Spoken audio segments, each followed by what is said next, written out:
Welcome back. I'm pretty excited. This is the part of this phase of the project where everything's already come out and we can start prepping and putting the new pieces back in. I want to talk a little bit about the plan going forward to install these. If you recall last video, I got everything cleaned up and prepped. We've got some primer on the frame rail, which is all great metal. Got some rust encapsulator up inside the frame rail for what I couldn't get to, and everything's just kind of in a great state. Once I figure out where welds are going, I'm gonna clean off, put on some weld through primer, and then start burning things in.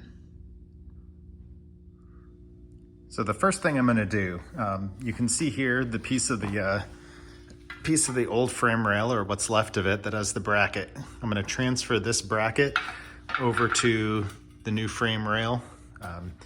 Might be hard to see, but you can see the original curve there and kind of where it lines up on the new one. Should be pretty easy to locate, and it's not super critical where it goes. So first, get the bracket onto the new frame rail, then prep the new frame rail, drill for the spot welds, and I'm sorry, I keep calling it a frame rail, I mean floor support. Get this floor support welded up into the frame rail and onto the car. Once that's all in place, I'm gonna clean up whatever spot welds I need to, then move on. I'm gonna do upper torque box first. I've seen some videos where folks do the lower part of the torque box. I'm gonna approach it this way. We'll see if it winds up being the right way to do it. This is, at least in my situation, the harder one to maneuver in.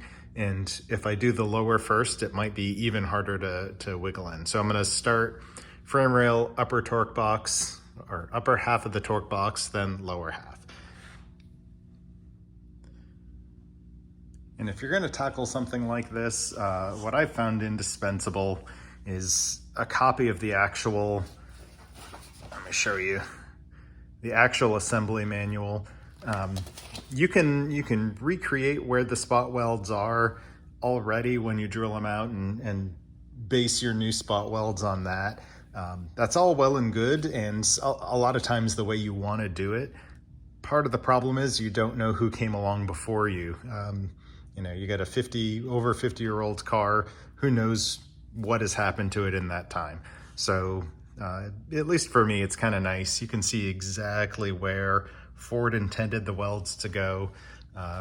And I'm not gonna get them measured down exactly. They didn't do that on the assembly line, but that gives you a good idea. If they call out 8 spot welds, you're gonna wanna put 8 spot welds back in.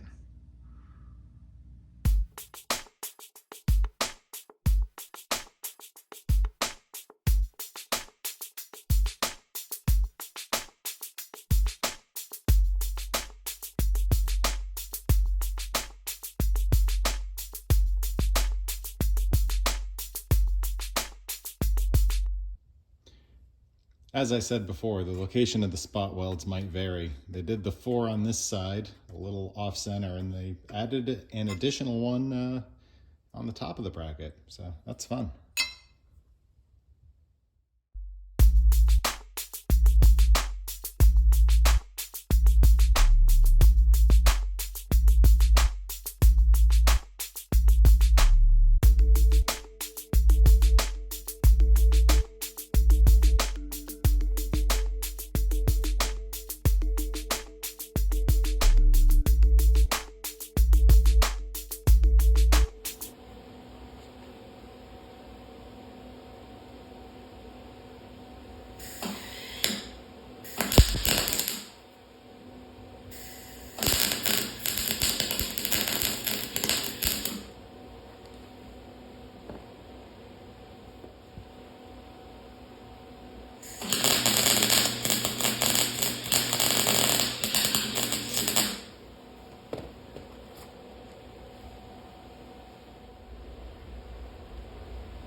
Okay, anyone who's familiar with welding or has done it before doesn't need the video to recognize that those are some pretty gnarly welds.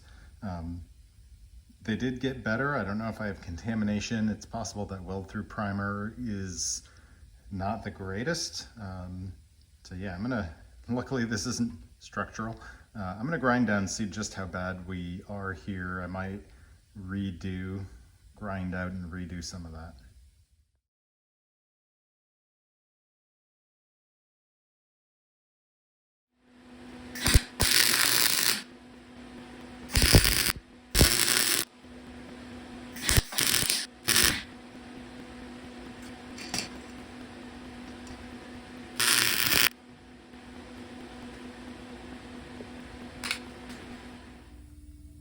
Okay, what I did with this bracket, as you could tell, or maybe you could hear the first set of welds, I was still playing with settings. It was possible contamination. So I ground those down and dug out a good portion of the welds. This top one was pretty good. This back one was actually pretty decent, but the first ones I started with were terrible.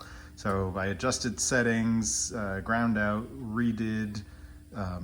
redid some of the welds and got them flat. I mean, this is going to be extremely hidden. I'm not worried about getting them perfect, but it maybe was a little bit of overkill for an e-brake cable, but I'd rather get the settings right on this part first, and this is going to be a whole lot easier to adjust settings and redo than when I get to actually welding in the floor support itself.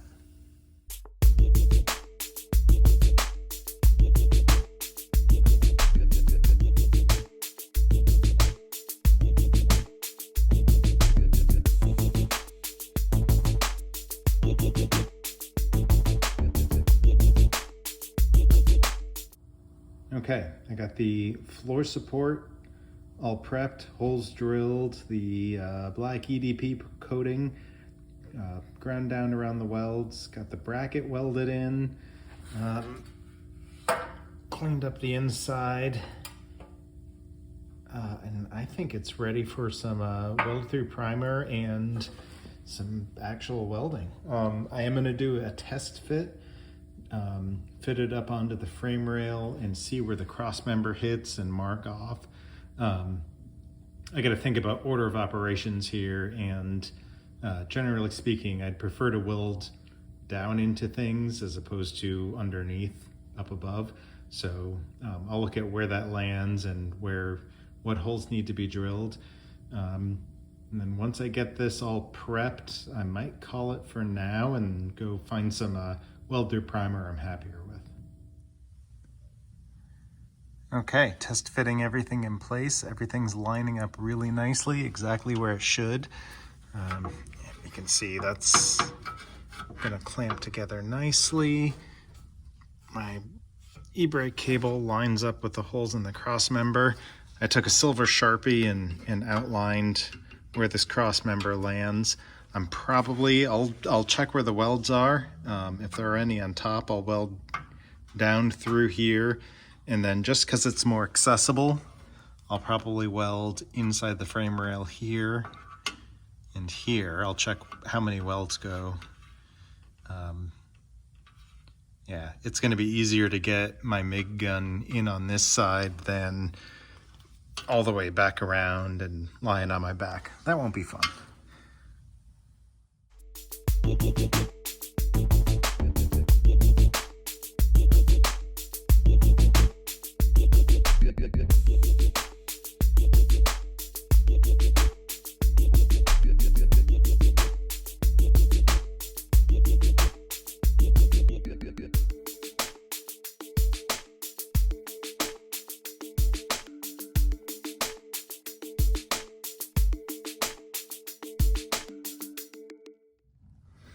Okay, I finally got the new floor support in. It's in primer. It's still wet there, so it's nice and shiny. I originally had some issues with the welds. I didn't have my settings hot enough or set high enough to penetrate through the thicker metal. So I had some I ground out and drilled out a couple I really wasn't happy with, but got good penetration now, and I'm thrilled. Okay, making good progress. That'll be it for this video. Next video, we're going to tackle that torque box. Thanks for watching.